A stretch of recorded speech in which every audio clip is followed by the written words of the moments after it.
This podcast is a member of the Place to Be Nation family. Visit us at placetobenation.com, the only place to be in your pop culture world.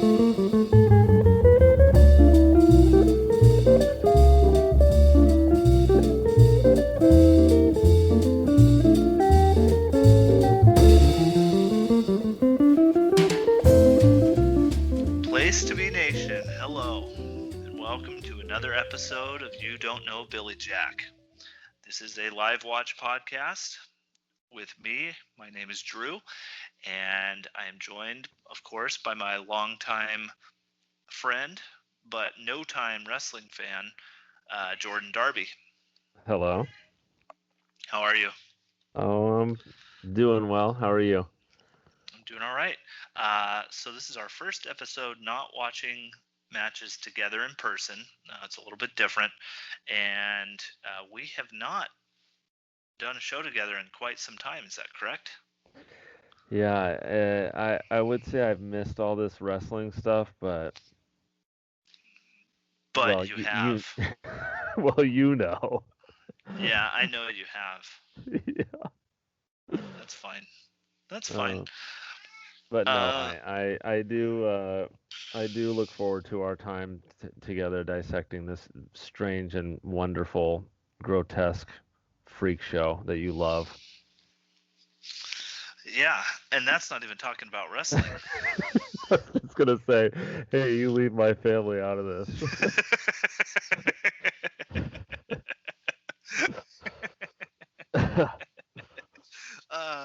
So before we start the matches tonight, now I should say this is a potpourri episode, so we're going to be breaking from our usual format, and we've done a couple of these shows in the past, but we're just going to watch a couple matches and just have a good old chat in between.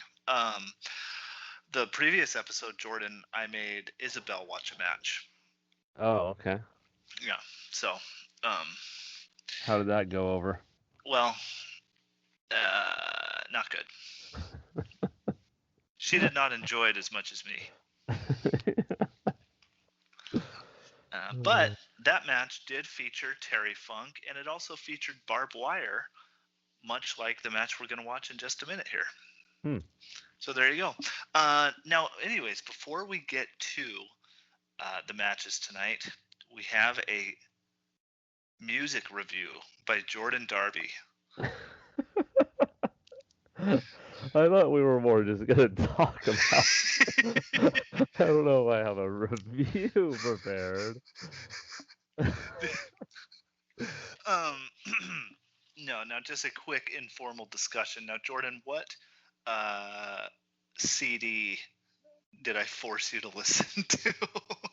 Because I now have like 4 copies of this Yeah, I was stupid going to thing. say, you probably own more copies than the band at this point.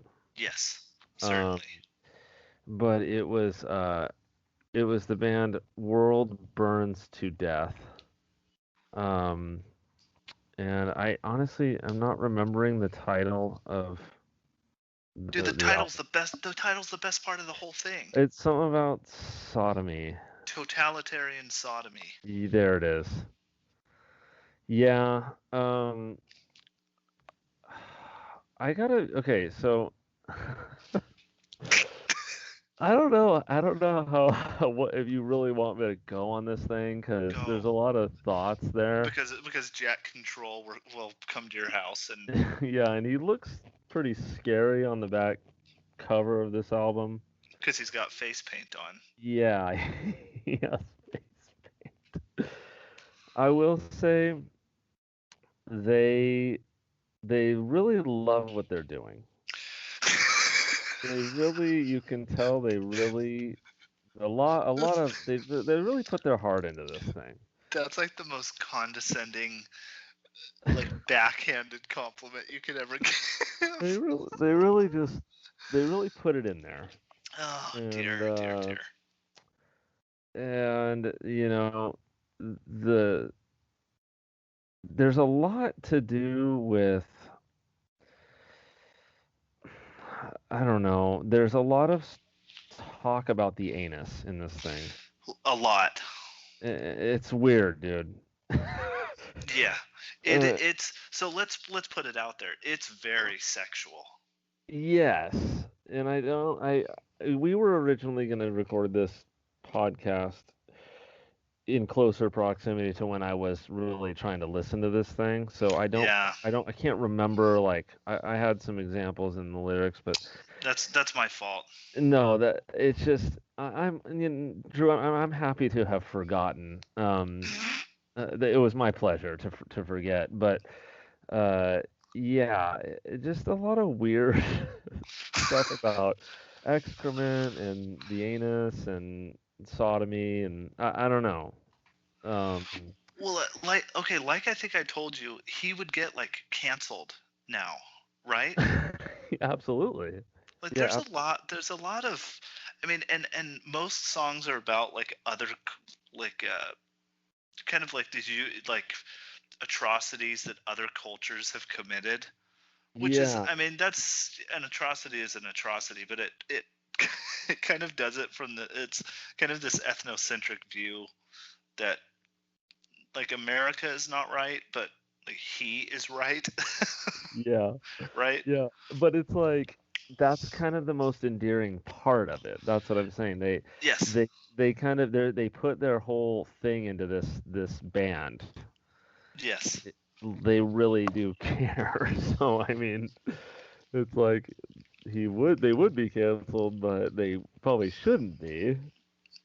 Right, because it's like it Like is like the good. guy, yeah, at the end of the day, what does the guy want? Like no Yeah. war, Yeah. right? Yeah. That's would you say is the thesis here is war is bad or whatever. Yeah. But yeah, he takes a long weird road to get there.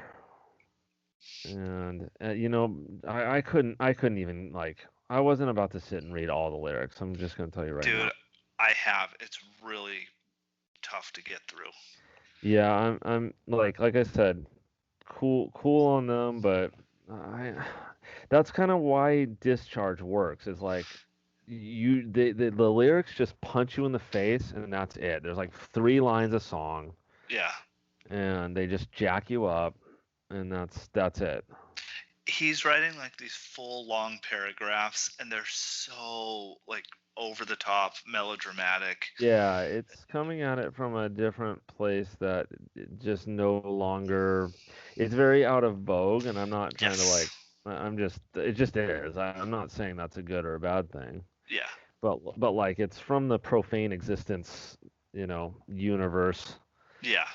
that, that whole thing. And it's just that's like I said, that's cool. That's your thing. But for this young Turk, Yeah. I'm not I'm not quite there, but So musically, did it what did it sound like? And did it sound different than what you were expecting? yeah, it was pretty innocuous. I thought it might be gnarlier. Yeah. But it wasn't. It's like melodic and rockin'. Yeah, like yeah, exactly. It was weird because once again, they you could tell they put a lot into it. Like the production's really good. See, Like for I what don't it is. I think the production kind of hurts it. Yeah, I don't think it's right, but like Yeah, it it's it's good, but it like full. yeah, but If it like that's what you're going for, like there's something with like they didn't quite have the budget to make it as big, like the production as big as it should have been. It's yeah. full and you can hear everything, but it's still at the end of the day like a punk recording. And Sure. I think they kind of wished they were on like Century Media or something, like a metal Well, band. yeah, I mean, are we gonna hurt these people's feelings by talking about all this? Okay, no one is going to hear this from that Yeah, group. I just don't want to just be jacking them up. I'm not trying to just jack them up, but these are just things. Hey, this is just thoughts from a poor mind. Yeah. Um, the metallic element was off-putting to me because it was stuff that was more from like what I would consider like butt rock. Like like the it go was ahead. like, yeah, like when I want to hear metallic elements, I'm probably gonna want to hear the more like harsh and brutal aspects of that genre. Hmm. But this was more felt like stadium type elements. I don't know how to explain it. I don't know any of that stuff. I don't like any of that music. So it's hard for me to like, and it's not fair of me to criticize, but it just like kind of the weird solos and that kind of stuff. Yeah. I feel like they should have just stripped that out or just like pushed it further and been like just a metal band. It should have just been metal. That's been my whole thing. Is I wish they would have just gone further and been a Yeah. metal band, because like they've got the face paint on the back, and Yeah. they I think the lyrics work better if it's a metal band doing it. Like if it's a bunch True. of metal guys singing that stuff, then it's like, geez, this is gnarly. But Yeah. if it's like crust punks doing it, it just, I don't know. It feels a little Yeah. So antiquated, if nothing else. But yeah, so it's a foot in both worlds, but I think that's always a tricky proposition when you do yep, that. And I don't know. And that's just I don't know, it's a weird when it came out in the aughts, right? '06. yeah, And weird that's time. a weird time in general. Yeah, But yeah, the guys can play, and I mean, like I said, I mean the production sounded like they spent time on it. yes, They spent time on this thing, and that's always I mean, that's always nice to see because you can't say that for a lot of stuff. Um, the cover is probably the most like um, uh, again, I'm just undercutting the band here, but the cover has the most like artistic value yes. of everything, And you and know I who don't did? want to ever look at it again, but it's artistic. Whoever did it is well done. Yeah, there's. Would you say plus or minus 10 anti-Semitic uh, Yeah, it's definitely elements double to it? digits. I'd say double digits for sure. Yeah. Yeah. So I mean, I guess that's being unfair. It's anti-Israel stuff. Yeah. Um, but there's always that kind of undercurrent. So do you know who did the artwork for that? You have told me it's somebody from Japan, I think. Yeah, the Gizm guy, Sakevi. Okay. Yeah. Yeah, I think you've shown me, I think, because you think you've shown me one of their records, because I don't Yes. know what they sound like, but you showed me one of their records, and it's very similar aesthetic. Yeah. And it's someone, I mean, this person could have gone to the art school that I went to. It's, you know what I mean? It's like Yeah. it looks all crazy and crappy, but it's actually like pretty well done. See that I that's what I think's cool about that guy, is that so he does a lot of that computer generated, like, Yeah. ow Namek. Cat just bit me. Uh but everyone makes fun of it because they think it looks dumb. Yeah. But like you can, even I mean, I don't know from art, but you can tell that the guy has like skills and ability. Absolutely. It's cool. Yeah, no, not anyone can do that. As stupid as that sounds, that's someone skilled with a skilled hand did that. Yeah, I mean And it it's does really deplorable, and I don't like to look at it, but it that doesn't it make it. takes a lot of work to Photoshop multiple Hillary Clinton faces on naked bodies. Ugh, tell me about it. I mean that takes a lot of time. I mean, you know from Yeah, experience. exactly. Yeah, exactly. Um, but yeah, I love the band name. Tell you that. I know. Isn't I'll that a tell you shame? that right now. Yeah. I, the most interesting thing about this to me, and I get you don't listen to a lot of the Japanese stuff, so Right. you probably didn't pick up on this, but it's an interpretation of so it's an American band interpreting a Japanese style, which Mm-hmm. in itself was an interpretation of like Poison Idea. Right. So it's kind of do you remember this is a stupid comparison, but do you remember that Backstroke of the West Star Wars thing where it was someone took like a Chinese bootleg version of like the second Star Wars movie or the four Yeah, and he's like, do not want. yeah, exactly. Yeah, The yeah. Revenge of the Sith, and translated it back into English. So Yeah, it's a right. little bit like that, which that makes the music infinitely more interesting. Right. Because at the end of the day, it really sounds a lot like Poison Idea. Mm-hmm. Because it's got the kind of rockin' elements and stuff, but it's doing that trying to emulate the Japanese bands who were trying to emulate Poison Idea in the first place. Right. Yeah. You know? Yeah, it's a good premise in a weird way. Yeah. Okay, so that's we just spent 20 minutes picking on poor Jack Control and his gang. Yeah, I mean no harm. No, look, no disrespect here. No. We're just talking about something that was recorded 15 years ago.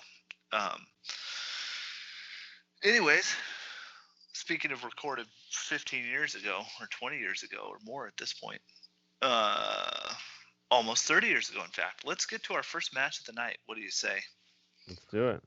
So again, really quick, I'm just going to reset the premise of the show. I'm a longtime wrestling fan. Jordan, you are not a wrestling fan, and we are going to watch a couple matches and just record your reactions to them. So the first match we're going to watch is Atsushi Onita versus Terry Funk. This is from the memorial or the anniversary show 5/5/1993, May 5th, 1993. This is an exploding no rope barbed wire exploding ring time bomb death match. And so we are starting this. The video we're watching is on YouTube. It's 29 minutes, 29 seconds. We're starting it from the very beginning. Are you ready, Jordan? I'm ready. I'm going to go 3, 2, 1, play. Okay. All right. 3, 2, 1, play. So we've got here Kawasaki Stadium, and they're doing the wave, brother.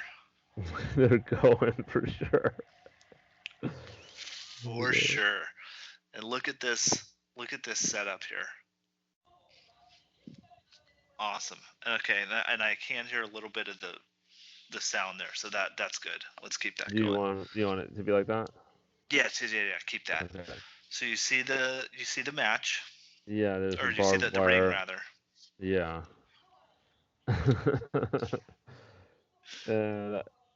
How real is that? What do you mean? Drew, don't. Is that real? Is what real? Is it like real, like steel barbed wire? Yes. True. No, it is. Yes. You'll see. Okay. You'll see. Yeah, it's that not is gonna, real. Like, catch the guy's eye or something. It catches his private area, and it No, and just his world takes it- burns to death. takes it clean off. Okay, I do recognize him.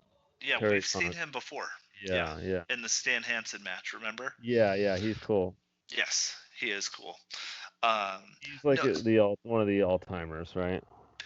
In my mind, he is the all-timer. Okay. But I mean, everyone would agree he's like a total legend, no matter who you ask. Right, Yeah. okay.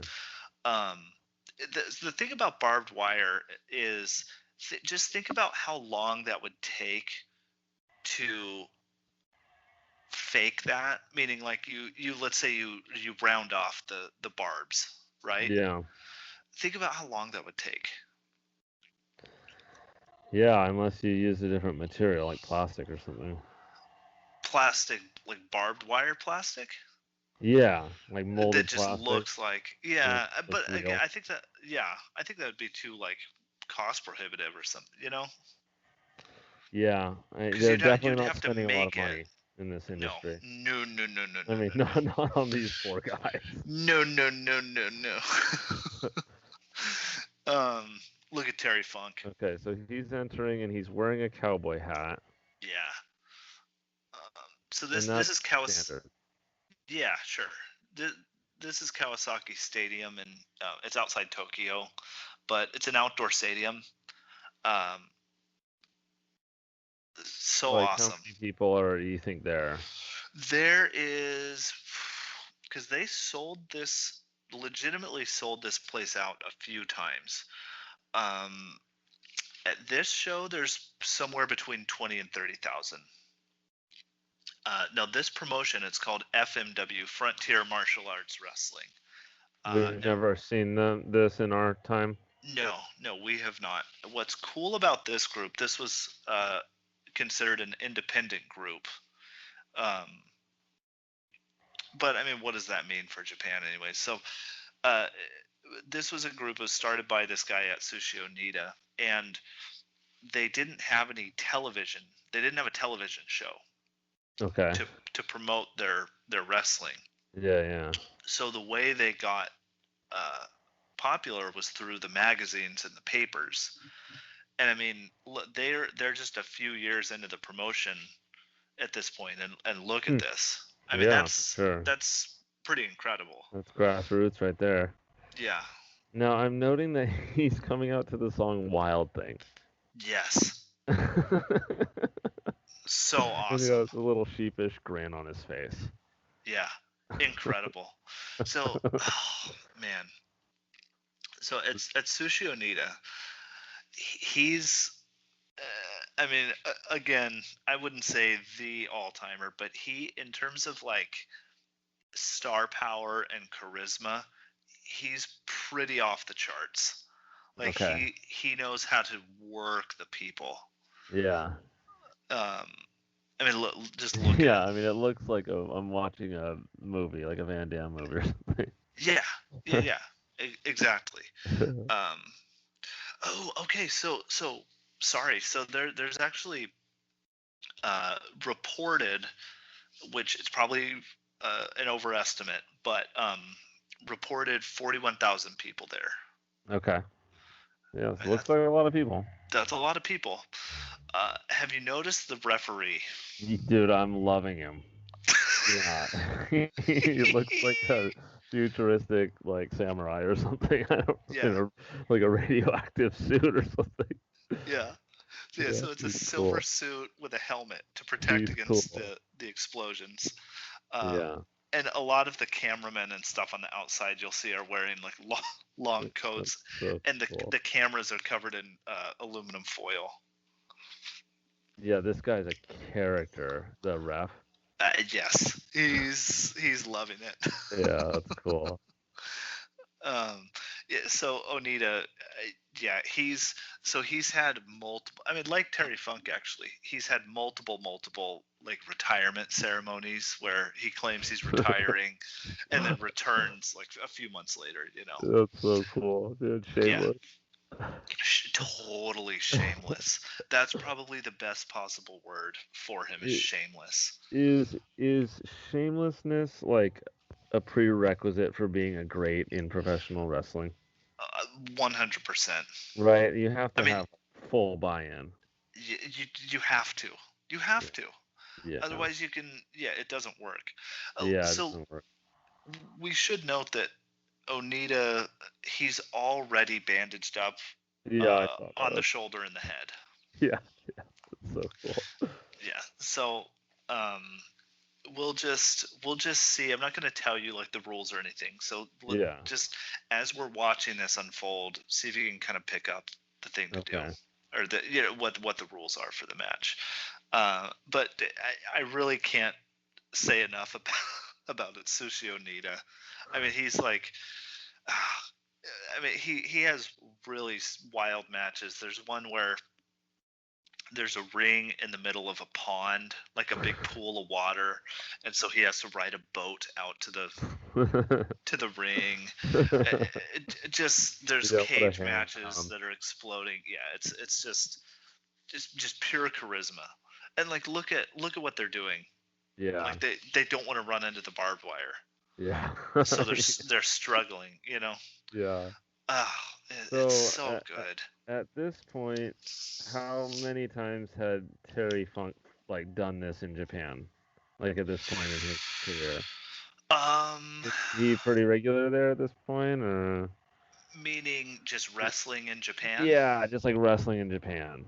Oh, yeah, yeah. I mean, he had been wrestling in Japan since the 70s, early 70s. Okay, because I noticed that he wasn't treated like a bad guy when he came in. No, by I mean, this time, they were a lot of there were a fair number of cheers there. yeah. I mean, he's a legit legend at this point. I Yeah. mean, beyond a star, he's like an absolute legend. Yeah. Okay. And had been that way in Japan for uh, close to, I mean, in terms of like a real deal legend, I mean, close to 15 years. Okay. Through various retirements and stuff. Oh, Dude. you see that? Okay, so he just exploded on the barbed wire. Yes. So that was that little black barb they were pointing to earlier. Yes. Yeah. And you saw Okay. the gunpowder on his back. I did, yeah. Yeah. So we got an injured man here. They're chanting something, but I can't tell. Are they maybe chanting for Onita? That's what it sounded like. Yeah. Yeah. Yeah, I mean, you can see the powder. He's bleeding already from a few different places. You're darn right about that. His He's trying to shirt get is, now Funk's trying to get him over to the other side to yeah. explode his head. Yep.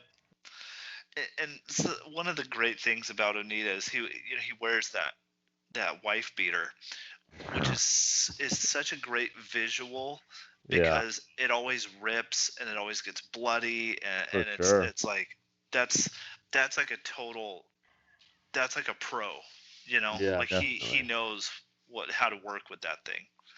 A couple music things while we're watching here. I messaged Fred Hammer to see if he had any Annihilation Time CDs. The first one. Oh yeah, you told me that you were getting in touch with him. Yeah. So I did. He sent me one with a bunch of stickers, of course. Yes. But he also sent me the reissue because he reissued the CD. Oh, look at that! Look at that! Whoa! He just got charred on that barbed wire. Now he's lying on it in the Christ pose. Yeah.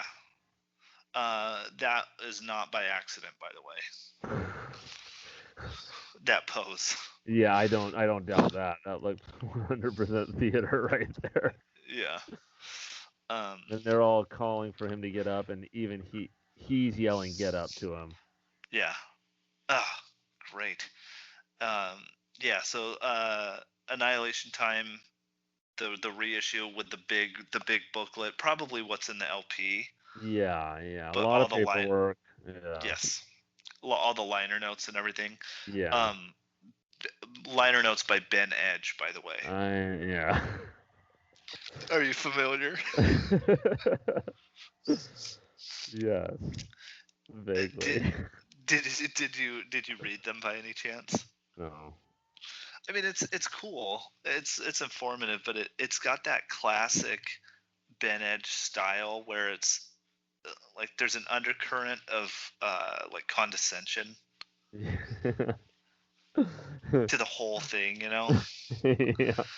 And at a certain point, I forget who it is. He's talking about somebody. I think it's actually Graham he's talking about. He's like, yeah, I mean, Graham like had a really big problem with anxiety, and he was taking Paxil every day, and like I don't know. Hey, leave that out of this thing. Yeah, you know. But it's something. A lot of cool pictures and stuff, though. Yeah, for sure. It's lovingly made. That's for darn sure on that one. A lot of love went into that. You better believe that. Yeah. It's cool. Fred he's sick. Yeah, he's awesome. Yeah. Always has been. There's he talks about him Ben talks about him yelling like the the Nard way, like it shows, how he'll just sit there and yell things. Yeah. It's like he's so good. Yeah. You see that Terry Funk headbutt? Yeah. Oh yeah, too good. Um, Secondly, I bought. I mean, first of all, first Annihilation Time record. What a record! What a record, yeah. It's cool that you can tell it's from California. Definitely, yeah. Yeah, there's definitely a lot of like primitive elements to it that make it endearing. Yeah, and it's cool. He Oh, just threw Terry got Funk one. into the barbed wire. Yep. So now we're getting a little more even. Yeah. That little ref guy is such a character. He's a ham, huh? This like spray painted construction hat. Yeah.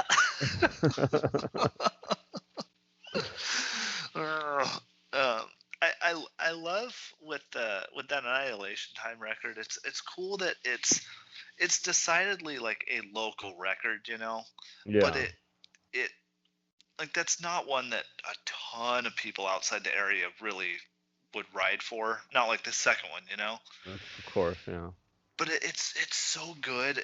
It's a local record that transcends, Yeah. and it holds up, Yeah, definitely. And actually, Ben brings up a good point, or he's got a good description in there, where he says that it's like the guitar from Blast, but the rhythm section from Black Flag. Yeah. Because it's the rhythm section's really straightforward and simple, True. but the riffs are wild, Yeah, and that's what Blast misses on. Big because time. it's just too much, Yeah, for too long. for too long. Yeah. Yeah, that's a good point. Yeah. Yeah. Good insight by Terry Mr. Funk Edge. just got mad at the ref. He's And swinging. now he's bleeding from the head. He's punch drunk. Yeah, they're both flip flopping around. Yeah. By the way, I want to point out that this was uploaded by Nightlife Sucks. So shout out to him. Everybody subscribe to Nightlife Sucks. Also, he pinned his own comment to be first, and it says, if you come into the comments talking SHIT on this match, I'll F you up. Yeah. So, don't respect. do it. Yeah. No, don't do it. Respect to Nightlife Sucks. You see that? You see that tumble that Onita took there? Dude, look at his back. You see that big gash? That's a big gash for sure. Yeah. There we go.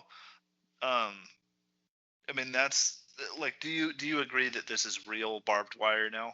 Yeah, for sure. I mean, I shame on me for thinking that they would value the wrestlers' lives and like health. Yeah, that's on you. Like that was a faux pas. I'm sorry. I'll never do that again. That's pretty ignorant, to be honest. Yeah, I'll never humanize the two people in the ring again. Yeah, you shouldn't do that. That's your first mistake. Yeah, they're pretty gnarled at this point, and everyone's kind of like anticipating and hoping they'll flop into one of the sides again. Yeah. So Count timer has started from 5 minutes. Uh-oh. What's that mean, I wonder? I'm a little nervous. Something that's so cool about this is I don't know if you're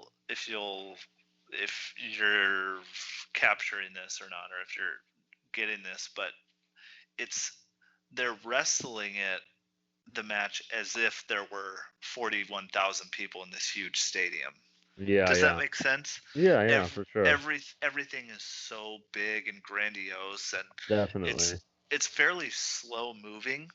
Yeah.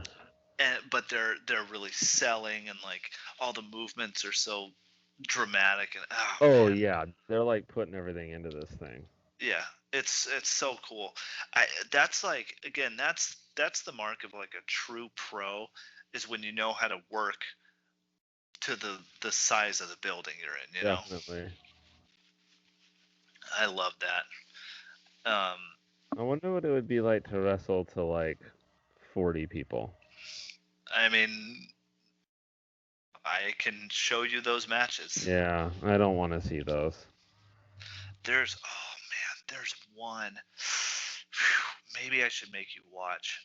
Oh man, I don't know. No, but it's cool because when people, I mean, that's also like an indie wrestling type of environment. Sure, yeah. I'm Um, not. I shouldn't knock the little guys, but I'm just. It more is like something discomforting about that. Yeah. Oh man. Dang. That makes me. We might have to do. Oh god. I might have to add another potpourri. Oh boy. He just kicked Terry Funk in the head, and that threw him back into the barbed wire. And now the sirens are all going off. The posts of the ring with 3 minutes left. 3 minutes are left. Oh boy. Yeah. I mean, it's the smaller matches when people know how to work them like a small match. Yeah. It's another cool thing. Obviously, I like the big stuff better, but Yeah. it's just a different skill that, and it kind of exposes how much you understand of it. True. I think, like I'm as a sure, yeah. wrestler, you know, like I'm sure. if you're working to a certain crowd size or not, and I think that's cool. So I'm confused. He pinned Terry Funk, and the guy said so, but now Terry Funk has put some kind of shoestring around the other guy's neck, and he's choking on him. No, he kicked out, didn't he? Or did he not? Well, a bell had the guy counted 3, and a bell started. Oh, yeah, that's right. But I don't know. And the guy someone started saying stuff over the announcer PA. Well, the match is over, but doesn't matter. No. Terry Funk did not. Yeah, he put like a shoelace around Onita's neck. Yeah. He didn't listen, did he? Yeah, I guess not. Now this awful siren is going off, and they're just going on each other. Yeah. So this is when it really. The bell's ringing. Hectic. It seems pretty hectic right now. Yeah. I'm not gonna lie, it feels a little stressful. And the Yeah. guy, the ref had to get his little helmet back on. Uh-oh. Oh no. Nope. There he goes. Just shoved that little guy out of there to save his life, maybe? I'm sure the ring is gonna self-destruct or something. Yeah. So you hear the siren going. Yeah, this horrible noise. Yeah. Which is like this is when this is pure professional wrestling to me.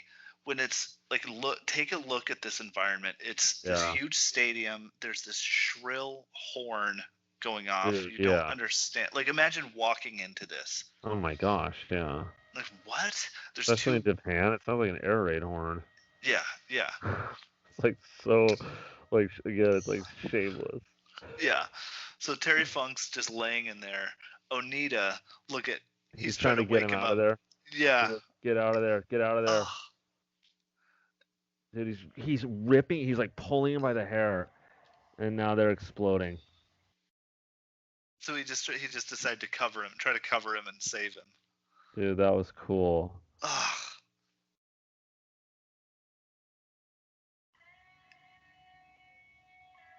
Dude, what's going on?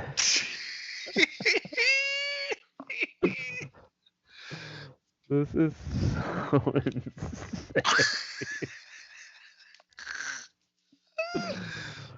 Oh, this is just like a movie. Yeah. Isn't it incredible?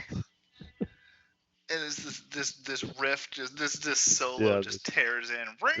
Yeah, exactly.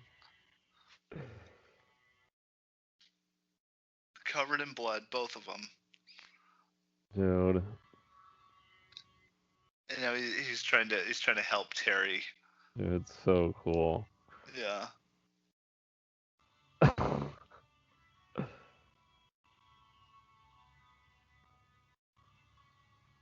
Look at that. Trying to help Terry to the back now.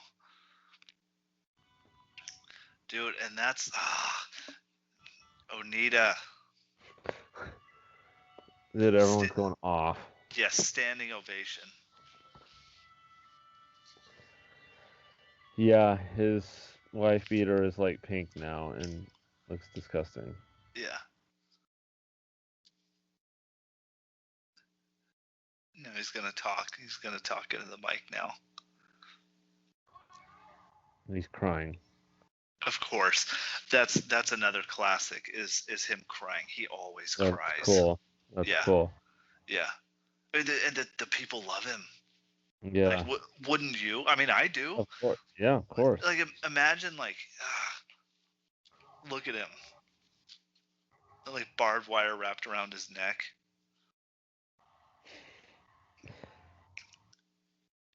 Everybody just losing it. Dude, and now the Wild Thing kicks back in, Oh, and they depart as brothers. yeah. Unbelievable. Unbelievable. And then he just passed out on the ground on the mat out. Again, another classic technique. He's given his all. Yeah, for the people. Yeah. Oh, I buy in 100% with that guy. There's a match, another barbed wire exploding match that he has in the Tokyo Dome in a different promotion in New Japan Pro Wrestling a few years later. But he comes out, he kind of goes through this transformation after his next retirement where he cuts his hair and he starts smoking and wearing a leather jacket. Whoa. And so he comes out for this match in the Tokyo Dome. And that's like, that's the Tokyo Dome, a very famous place, 65,000 people or whatever it is. Yeah.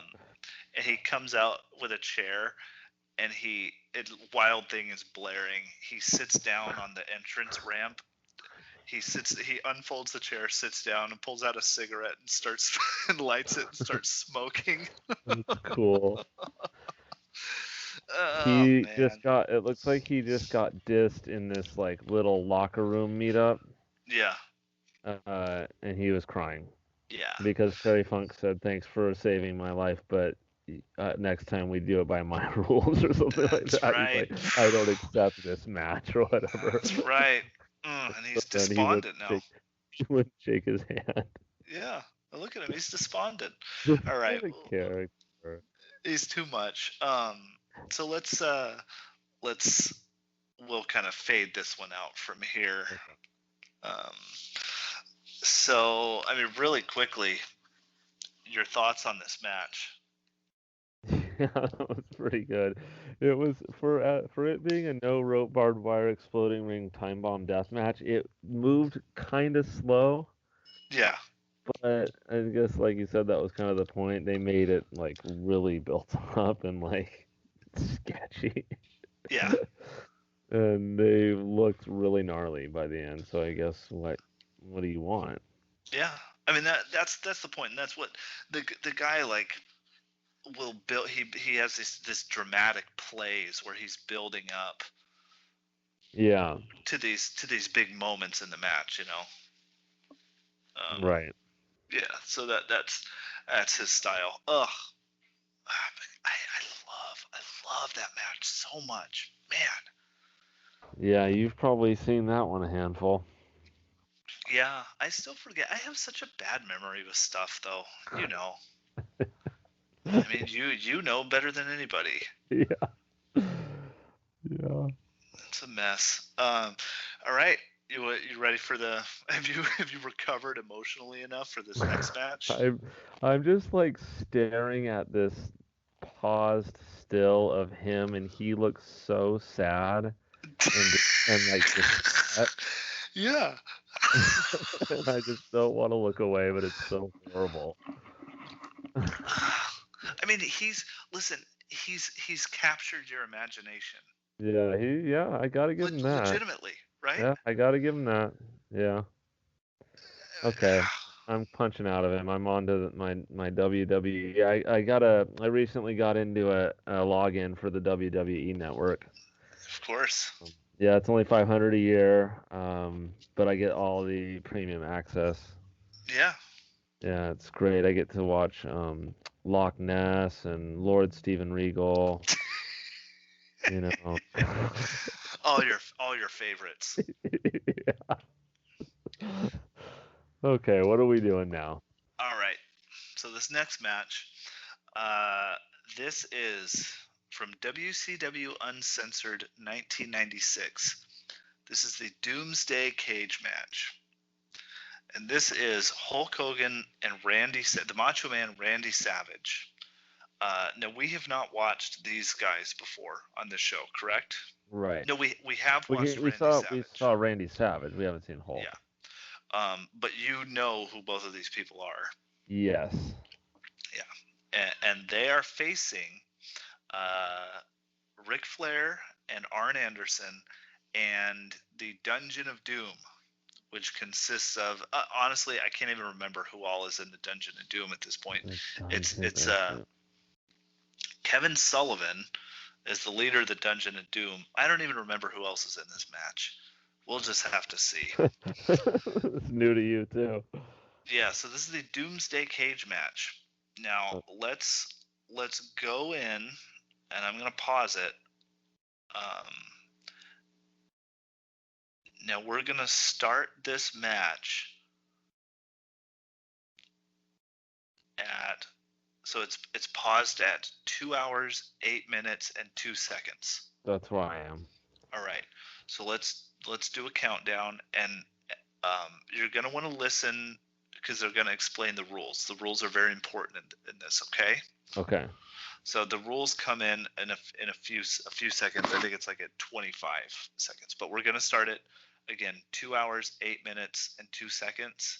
3, 2, 1, play. And so we've got Bobby Heenan, Tony Schiavone, and the American Dream, Dusty Rhodes, are your announcers here. Okay. And Bobby's talking about this being like Alcatraz, right? Yeah. And you described Tony Schiavone as looking like your cousin Bobby. Yeah. Yeah. He does.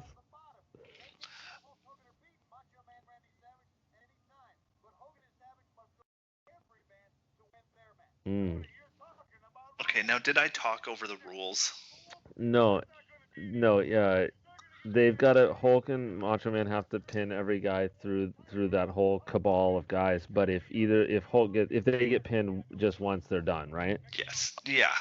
So they have to start at the top of the cage and work their way down, pinning the people to move on.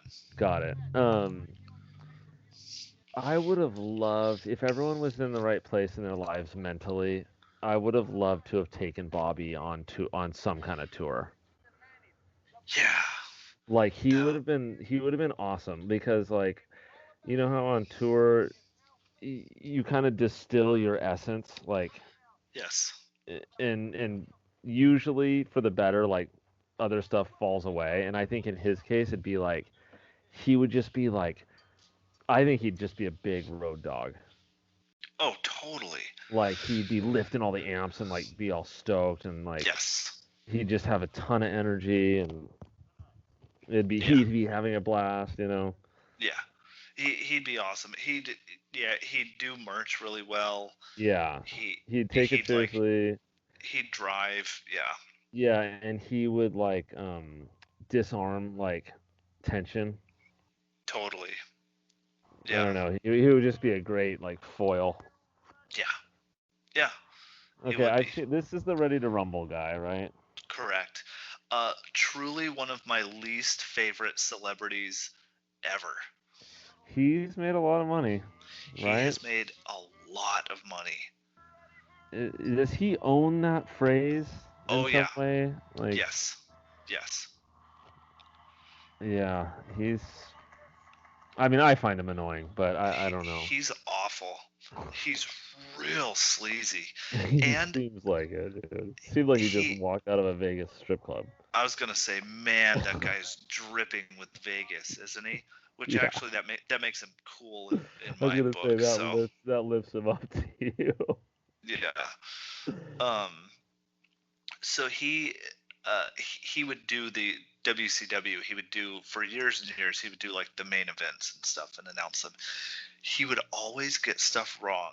He Oh, it never seemed like you could tell he was totally phoning it in. It right. was just like, and just making so much money per appearance. Dude, I'll bet. I mean, legitimately, I don't even know how much. At least $50,000, I think. I So mean, gnarly. I think it's out there how much he was making per appearance, but yeah, just an obscene amount of money. So do you see this setup here? Yeah, it looks really sleazy and weird. Yes, yes. Um, And so I we have get the feel. Oh, go ahead. I so go ahead. recognize these guys. That was Ric Flair, right? The first guy. Correct. And then Yeah. I've seen this guy before, but I don't remember his name. The big guy with the blonde Yeah, guy. the big guy. Yeah, That is the total package, Lex Luger. that's right. That's Yes, okay. and that is truly one of my favorite wrestlers of all time. He looks like a toy, He looks like an action Yeah, figure. a boy toy. Like, I mean, I don't mean that in like a derogatory way. He just looks like an action figure. Yeah, he does. Yeah. Um. Okay. So yeah, this thing. Do you see how it's not in the middle of the arena? Yeah, I noted that, and then I just get a real uneasiness to its structural integrity, Certainly. like a carnival ride, Yes. like they just got it past all the permitting barely, like someone inspected it, but it's like it just doesn't look good. It doesn't look Yeah. right. Yeah. Yeah. It does not look good. Um. It's in the corner of the arena. It's. I mean, that's like a good shot right there. Yeah, Um. yeah, But there's a bunch of. They have to have a bunch of scaffolding so yeah, there can be so they can film the event. yeah, But yeah. the scaffolding again I assume for they probably had to have that for like safety reasons or Dude, something too. seriously. Um, but again, I mean, it just this would have really, ironically, I mean, this is like out of its time because I think if you did this now, with all the kind of micro cameras they have, yeah. high def, like, I mean, it could look really cool. Well, dude, yeah. If you did, I mean, you could have cameras like in the corners of Yeah, the like like kind every of in the corner. upper corners of the cage, and you could have drone cameras flying around, Exactly. and it would look really awesome. Dude, yes. He's furious. Hulk is coming out and he's furious. Yeah. Um, So at this point in his career, when does Hulk like have a black beard or whatever? He's like evil. so that comes later this year when he turns heel. He becomes a bad guy, and he joins the. Am I the heel of this show? Yeah, absolutely, you are. Like I'm the heel. Yes, you are. I mean, Justin says you're a heel in real life. Yeah, like I'm just a heel. Yes. But can people like heels? Yeah, of course. Um, yeah. I mean, that's a large portion of the wrestling population, fan Yeah, population. So yeah, so he joins. Hulk Hogan joins the New World Order, the NWO. that's right. Okay, yeah. Yeah, and he becomes a bad guy. Did everyone like that? I mean, they hated him, but the NWO was like a cool. It was like a cool bad boy thing to like. Yeah, yeah. When I was little, I hated the NWO Huh. because they would make fun of like Ric Flair and the Four Horsemen. Right. and I like WCW, and I liked WCW. Um, so the action has started here. We're in the Yeah. top tier. So the first tier is Arn Anderson and Ric Flair Yeah, in there. who's that loser looking guy that Hulk's pounding on? He's in So like a sweatsuit. that's Arn Anderson. He just looks like a dad on unemployment. Yeah, he does. He's usually really awesome, but this is not a good look for him. Yeah. He's like in his mid 30s right there. That's Arn crazy Anderson. to me. That's crazy Yeah. to me. Yeah. He's one of those guys that he looked middle-aged when he was like 24. Yeah, that's always fascinating when that happens. It's a double-edged sword. It really is. Yeah. Because you just don't age. You Yeah, age totally. between 15 and 25, and then you stop. Yeah, it's like a gift to, I guess like someone in this profession or like an actor or whatever, because then everyone knows like how to work with you, because you're just Yeah. And it's weird how that's a type of person. Yeah, it's very strange. Yeah. I mean, like Lemmy is one of those guys, Yeah. right? Yeah. He's just kind of has always looked the same. Yeah, it's just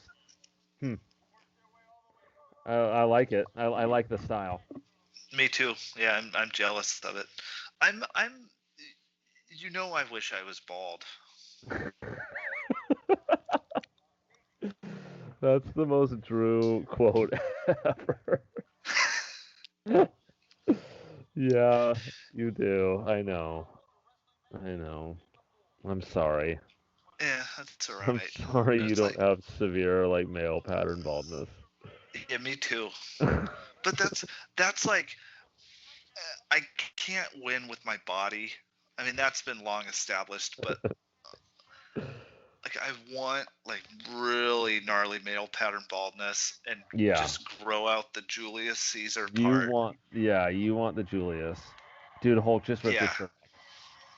Yeah. And he's going now. Yeah. So we've been having trouble. So we're just kind of seeing all four men just kind of brawl around the cage gingerly. Because the structure is bending. Yeah, and the filming is really jarring. Yes. I mean, it kind of, in a surrealistic way, it probably enhances like the vibe that they want, because it feels like I'm like looking at a weird. It's like a prison guard's like fever dream. You know what I mean? It's really bizarre. It's like there's a weird sexual tension to it, and the green lights, and it's shaky, and you can't really tell what's going on. Yeah. Colorful. I don't know. It's really weird. Yeah, I mean, I think that's all unintentional, but they are capturing something there. I mean, it's like you're not seeing anything like this on Saturday night or whenever this thing came out. No. This is truly unique. A prison guard's fever dream. I'm not gonna remember that by the time this is all said and done. But what a line! I mean, it's. Look, I'll give wrestling this. There's something about the matches we've watched, especially these weird gimmicky like death matches, where it's like someone gets to implement their childish dream, but like they have a lot of money and like in a national audience. Yes. And you don't really get to see that a lot. No. That usually doesn't get like greenlit, like that doesn't make it past like, you know what I mean? Yeah, someone usually puts a stop to it. Yeah, because it's like, this is so insane what we're looking at in a way. Yeah. And the structure, someone like drew that out, like on a napkin at first, probably like, oh, this is what they'll do, like. But it made it like it became real. Yeah, yeah, I mean, that is pretty unique, and I give that to wrestling. I think that's pretty interesting. You do yeah. not see that in a lot of entertainment. No, no, I think that's one of the hurdles that wrestling has to overcome, which is it's so ridiculous and absurd Yeah, that it can't be taken seriously unless you buy in. right. Exactly. But That's the paradox. yeah, but that's also the genius of when a promotion or a match or an announcer or something, when they take it deadly serious, and it's this. Okay, remember the match that Wait. we watched? What just happened just there? He slipped like a flare. Yes, it was like a foreign object, like a sharp Okay. stabbing tool Okay. down the cage. Okay. All right. Okay, so remember the match we watched where it was so Hogan had some powder, some white powder, and he's blinding Flair and Arn, and they're opening a hatch and they're going down to the next level now. So do they not do? But they're supposed to pin those guys. Correct. They're supposed to pin them. Okay. And they did not. Remember the match we watched, the one that we've both liked the most, Magnum TA versus Tully Blanchard. I Yes. quit in the cage. Absolutely. An unbelievable, completely outlandish premise, right? Right. But it's treated as if it were the most serious thing in the world and a legitimate sporting contest. Absolutely. That's the genius of it. Yeah, that's what makes it special. Yeah. Yeah. But again, that's also what hurts it in terms of having any kind of mainstream acceptance. Yeah, I mean, so at this point, you're really just trying to group together enough of the faithful, because once you do get the buy-in, then they're in the world, and they're in your little world forever. Exactly. Yeah. But it's also, I think there's an element of because okay, I don't like to use this cliche, but in Japan it's treated more seriously. Yeah. Which I hate Are you when talking about the people say band that. Weezer? Yeah.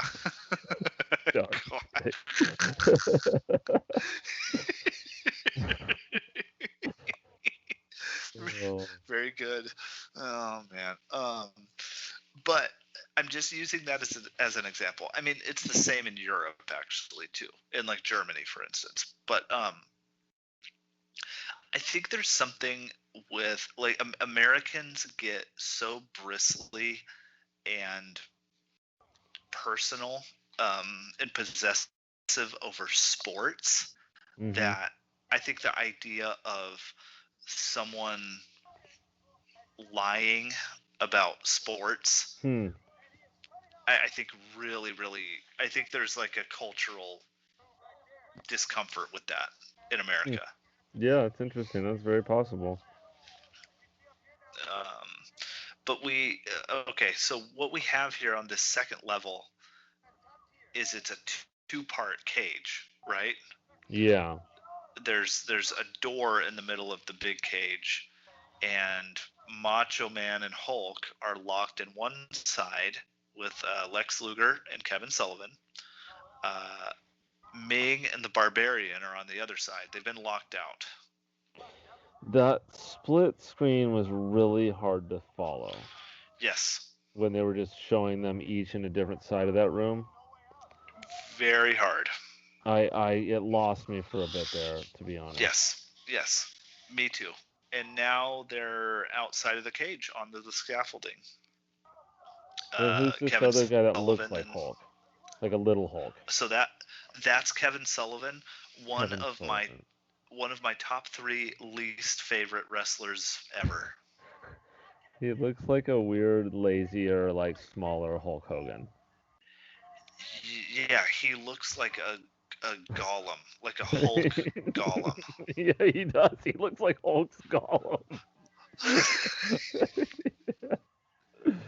Yeah, that's cool. He's very small, He's and mm. he has a really really heavy Boston accent. Yeah, he's like the anti-Hulk. Yeah, that's weird. Yeah, yeah. Yeah, he's a mess. I don't like him. Okay, so look at this now. Look at this split screen. Yeah, yeah. On one side, it's Kevin Sullivan and Hulk Hogan On the tied up on scaffolding. The other one is a wide shot of Randy Savage and Lex Luger kind of brawling around in half of the cage while Arn Anderson is trying to open the locked part but can't. Yeah. And him and all his cohorts are trying to get through. Yeah. Hey, I meant to tell you, I got that Frank Zappa Halloween thing in the mail. Oh yeah, how do you like it? It's pretty impressive. It's so it's all six. It's from 1977, like the Halloween residency. It's all six shows. It's like 15 hours long. Yeah. Yeah, that sounds about right. Yeah. I mean, so it's it's on the stick. On the USB stick. Oh, right. So are you able to just play it into your car? You using modern technology? Yeah, so it's in wave. It's as wave files right now. Like Yeah. it comes as wave files, of course. You have to convert it to the stupid car. The Toyotas don't play wave files. Oh. So you have to convert it to like MP3 or AAC files. Got it. But once you do that, then you can just plug it in and play it. Yeah, that's cool. Yeah, so that's not bad. I'll take that. 15 hours though. I mean, I wish it were CDs probably still, but like that's a lot of stuff that you get. Yeah. Yeah. Is there anything that you're not going to be happy with when it comes to Frank Zappa? No. You're pretty much going to be pleased. I'm kind of all in. Yeah, you've sold your soul at this point. Yeah, I buy into everything. So yeah. Now we've kind of missed a lot crazy. here. Yeah, everyone's out of the cage at this point. There was a sequence where Kevin Sullivan and Hulk were in the ring. They're kind of brawling around. I mean, imagine being in the crowd for this. You couldn't see anything. I was going to ask you, is there a Jumbotron or something? No. So you're kind of bummed if you're in the crowd. You are bummed if you're in the crowd. Like, yes. Unless you're right there, it's like you can't. They're down in that pocket right there. They can't see anything. Yes. Yeah, and this was an issue with WCW for several years in different capacities. So everyone's just kind of brawling around, a lot of confusion right now. I was gonna say something else and I forgot. So this is in Tupelo, Mississippi. Oh. Home of Elvis.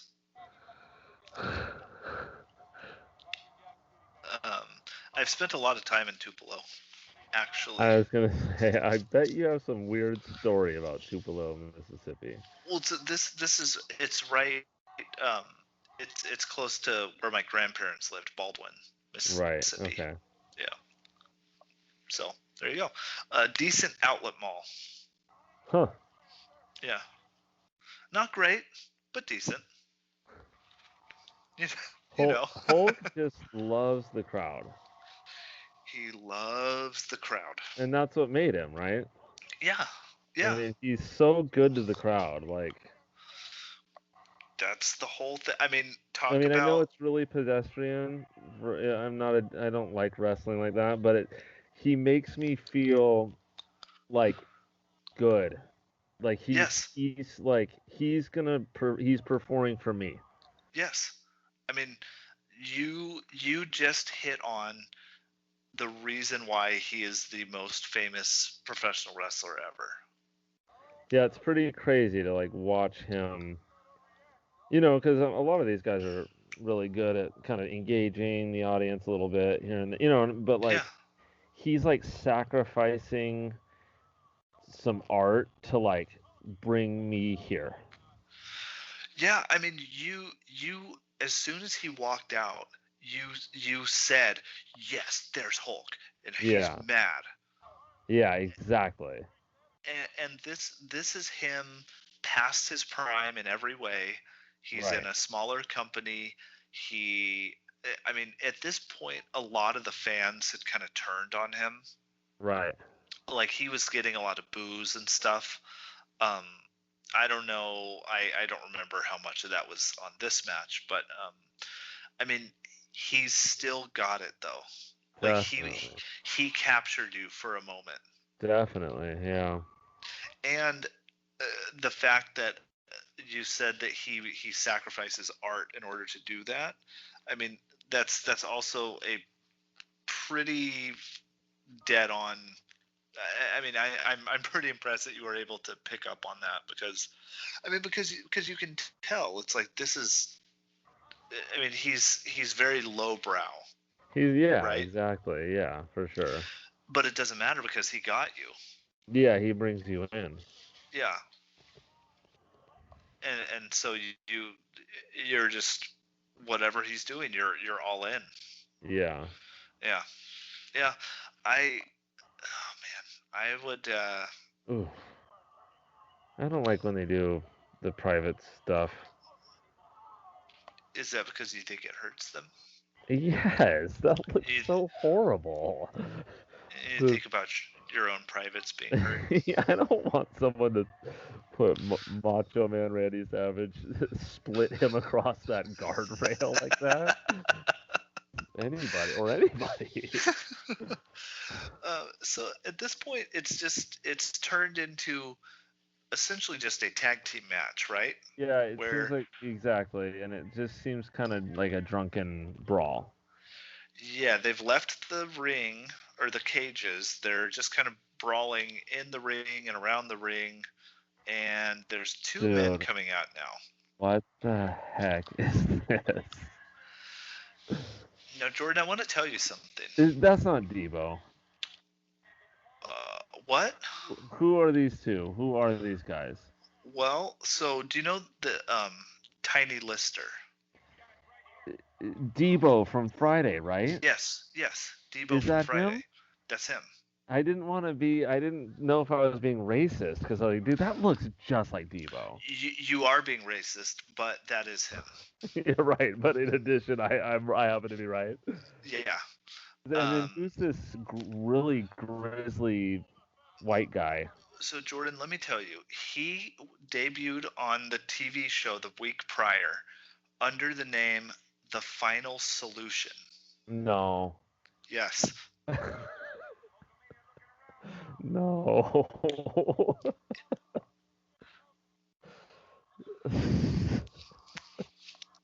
I have no adequate response to that. Now they got several complaints regarding that, primarily from Jewish organizations. Now, do you know why that would be, Yeah, Jordan? watchdog organizations around the world perked up at that. Yes. So Simon Wiesenthal Foundation, the Shoah Foundation, Right. those kind of things. Oh, Southern Poverty Law Center, right. the, um, yes. So he debuted as the Final Solution, and his name was quickly changed. And so, what is it at this point? I believe it's the Ultimate Solution, which is really not much better. That's such a that's that's such an antagonistic change. Yeah, exactly. Yeah. Like so childish. Very childish. But really, just as many. They should receive just as many complaints about something called the ultimate solution, Right. right? Like Yeah. everyone would be in their right mind to complain about that. Um, but no, it was in fact the ultimate, the final solution. Um, It's insane. yeah, And but and Z Gangster. the Z Gangster. Um, so this is their only appearances. I mean, they What? don't Oh, wrestle like after this. as wrestlers? Yes. Huh. And it's not really explained one way or another. I mean, they're supposed to be part of the Dungeon of Doom, and they're kind of secret weapons, but they've Jeff's now kind of appeared, and it wasn't explained why they didn't appear earlier. So, Hmm. yeah, that's where we are right now. And then you see that old tiny Lister. Oh yes. He's choking the Good. Hulkster. If either Macho Man or Hulk get pinned, they lose, or do they both have to get pinned? No, if either one. Okay. Yeah, either one. So again, this has been going on for some time now. And they're back in the cage, but they're on the ring part of the cage now. At the lowest level, right? At the lowest level, right? Are you into Elvis at all? Yeah, I like Elvis. Do you listen to the later stuff at all? No. I mean, I don't really like. It's weird. We've talked about this before, but he's so deserving of like a catalog study by someone like me. Yeah. But I haven't really listened to a lot of his music.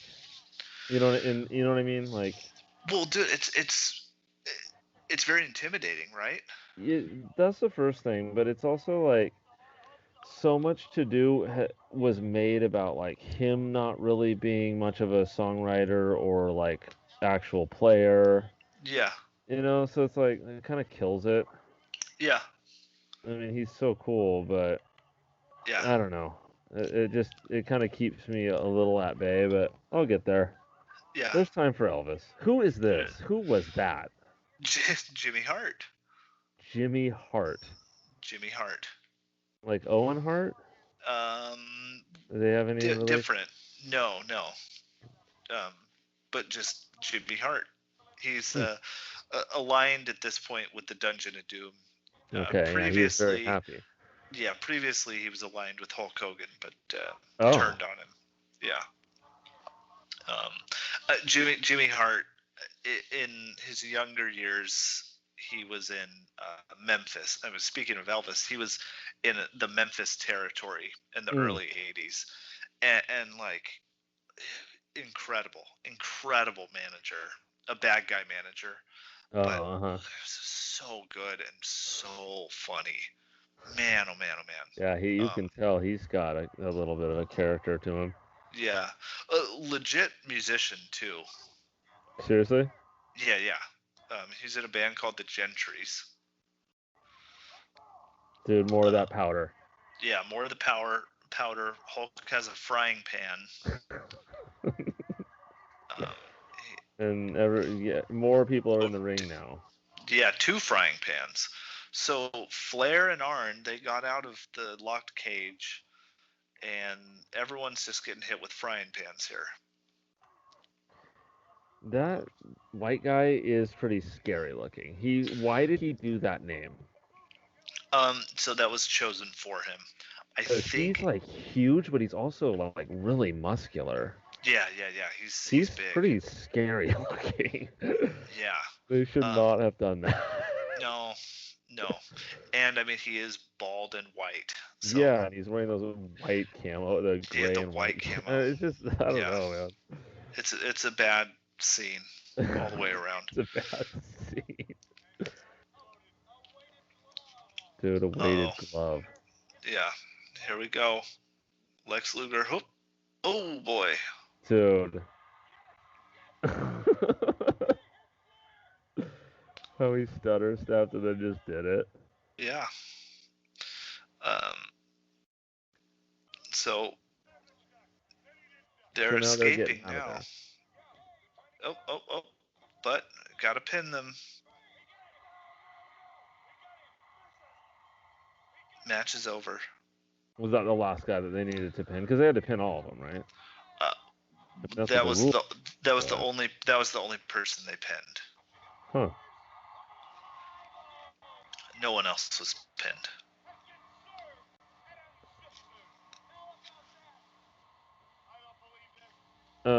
How often have Macho Man and Hulk fought each other? Like a lot? Did their paths cross? No. So they fought. Their big match was WrestleMania 5. The Mega Powers explode. They were in a tag team called the Mega Powers, and then they turned on each other and had a match. Oh, okay. And then they fought in WCW again. But so, I mean, all things considered, not very often. So that's the match. What did you think of that match? It was pretty bizarre, like for the reasons I said, and it was very disorienting. Yeah. And if you weren't there to walk through some of those elements, I mean, I know they were announcing, but like it was not very clear. Right. It was like kind of sketchy, but no, it was entertaining. So Jordan, I consider that to be the worst wrestling match in the history of the sport. I mean, I can see why. Yeah. I mean, like especially the last like 10 minutes, it was like everyone was phoning it in. Yes. Just I don't know why, but I mean, no one was trying. Yeah, and then right when you said these guys never wrestled again, I was really started to try to focus on them. And they didn't have any real charisma or anything. No. It was really kind of bumbling. Yes.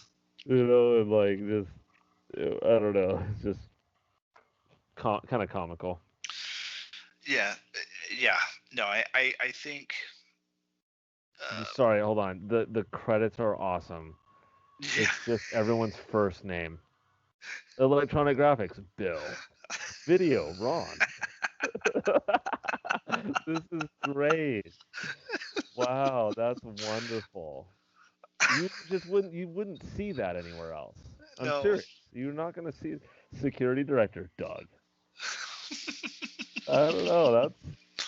That's really bizarre.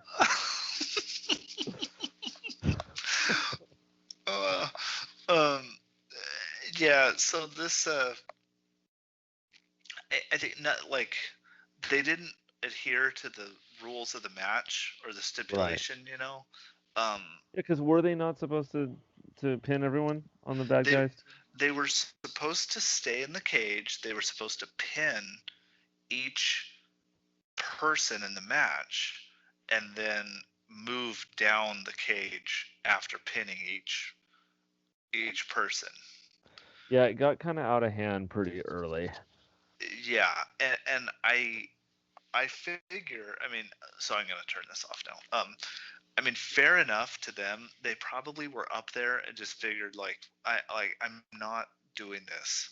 Like I'm not gonna go by the rules. Absolutely, that was like the feeling I got. Yeah, like we're just gonna do this and it's fine. None of it matters anyways. Dude, absolutely. Like it just the whole thing. I think the planning and the rules of it got out of hand. The construction of it got out of hand. Totally. They couldn't. They had to just put it in the corner. Dude. with these like big scaffolding. It was poorly lit, and I don't even necessarily blame anyone involved in the match for not like doing well or Right. trying or adhering to the rules. It just Right. That's just what happened. Because if I were in that situation, I wouldn't have followed the rules either. Yeah, it was pretty like like we said, I feel like especially the older guys, which had most of those guys, I mean, I was at least familiar with, so they've been around for a while, right? Yeah. So they probably could read that like, okay, no one can really see this, and it's not really easy to do anything. Right. Yeah. Yeah. And I mean, if you noticed, they were up in that first cage wrestling for a long time, just kind of going back and forth and trying to wrestle each other Yeah, for several minutes. yeah, Um, so it just all of that put together, and it's like none of it's even very good or compelling. And it's not yeah, like it's like hard hitting or the only thing it has going for it is the bizarre visual element. yeah. But And at home, you could see that a little easier. You wouldn't be able to tell at all what was going on if you're in the audience. no way, When no they way. showed it from far away, I was like, man, these poor people that paid What? the money to be there. I know, but but it also just like compare that to the Onita match where it just has this totally out there like what is happening here. Yeah, It's a different kind of what is happening here. And that like definitely. Yeah. that someone would walk into the Onita match and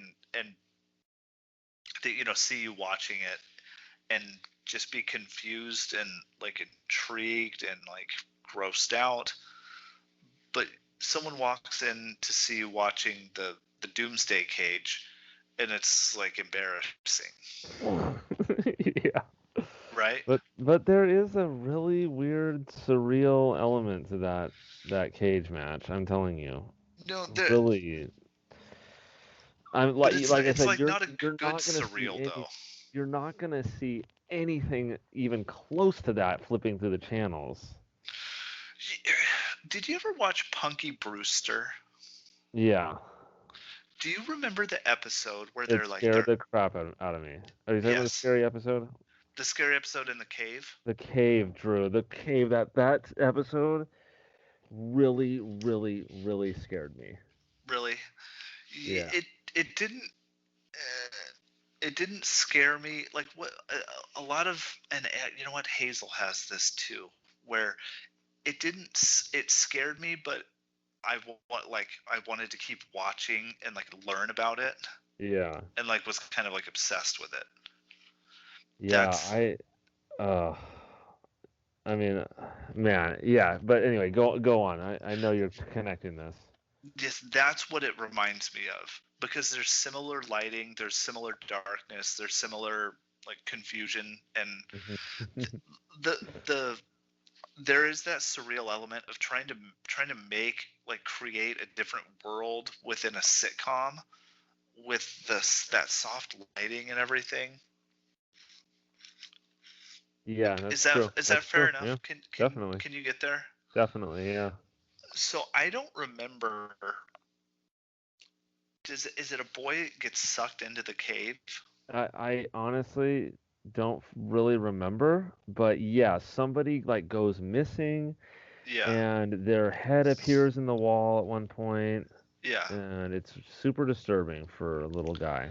And there's a presence in the There's cave, like a right? presence in the cave. Yeah, these stories did that this weird they all they all had this weird episode with like a demonic presence.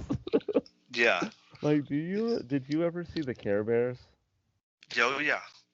Do you remember the movie or it was a special or something and it's like Yeah. there's the head comes out of that book? Yes, I do.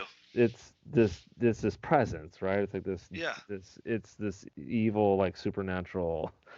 Yeah. It's just so disturbing and And they have to climb that mountain, right? yeah, and again, that just really, I think that the out of element aspect is what would probably, you know, jarred my psyche.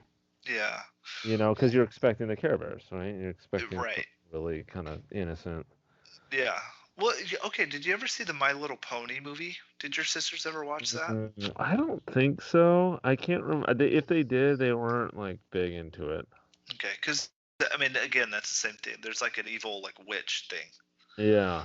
in that, but that's also the '80s, and that's also Satanic Panic stuff. Yeah, but I think the TV shows like played on that, Well, I mean, yeah, that's what I'm saying. right? It's like I think that's the reason why. Yeah, that's pretty twisted. It is twisted, yeah, certainly.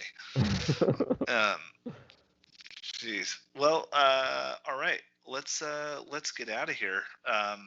Jordan, any plugs for you? Oh no, thank you. No. How much did you buy your house for? Yeah, I was gonna say you didn't ask me any uncomfortable personal questions this time, but there you Don't go. worry. Yep. Yeah, there's time. Yeah. Oh No plugs. no, what about you? Well, hey. I want to plug the Place to Be Nation pop feed and the Place to Be Nation wrestling feed. Uh, Tons of good shows on both feeds. Check them all out. Head over to facebook.com/GWCW matches for the greatest WCW wrestling match of all time. Year-long stretch project. Create your list, top 100, you rank them. Lots of good discussion at the Facebook group. I also want to plug, I was on a podcast with Matt Souza on his show, Piece of the Action, and we did a live watch of Commando, Jordan. Dude, yes. Yes. Yeah. Yeah. Comey Sta. Dude, Kobe Star. Comey Sta. So good. The best. So Yeah. that's for the folks at home. You can find that on the Place to Be Nation pop feed. Again, tons of great stuff on both feeds. Please listen to all of them. Jordan, this was fun, and we'll be back soon with another episode of You Don't Know Billy Jack. Thank you, everyone. Goodbye. All right, thank you.